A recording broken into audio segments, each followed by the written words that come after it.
A projectile is fired straight upward from Earth's surface with a speed half of escape speed. If r is the radius of Earth, the highest altitude reached measured from the surface of Earth is. Suppose हम लोग बोलते हैं ये अर्थ का surface है, radius मान लेते हैं, आर मान लेते हैं, यहां से हमने कोई किसी पार्टिकल को ऊपर फेंका with the speed half of the escape velocity, which is nothing but ve by 2, which is nothing but 1 by 2 under root gm by r.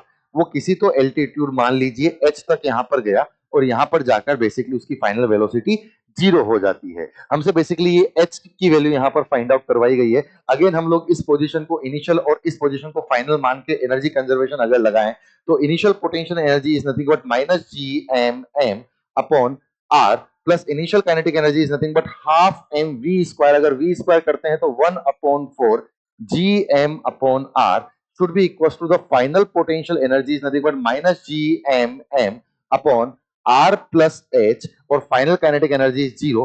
gmm यहाँ पर सभी साइड से हमारा कैंसिल आउट हो जाना चाहिए.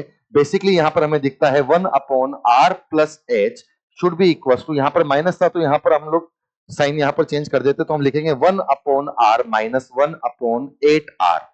1/r minus 1/8r अगर हम लोग लिखते हैं बेसिकली 8r को अगर हम लोग एलसीएम ले लेते हैं तो 8r को एलसीएम लेने पर यहाँ पर 8 minus 1 means 7r.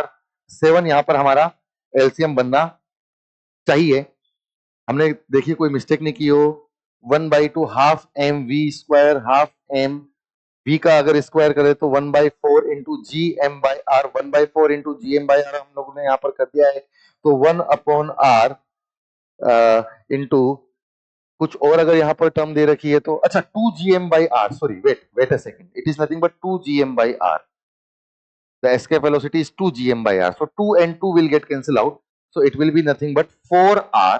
If I'll take the LCM 4r, then it will be 4 minus 1, which is basically 3.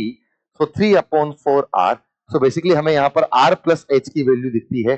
r plus h is nothing but 4r by 3. So h is nothing but 4r by 3 minus r, which is nothing but r by 3. हमारा correct answer which is option number B, which is option number हमारा यहाँ पर B जाएगा.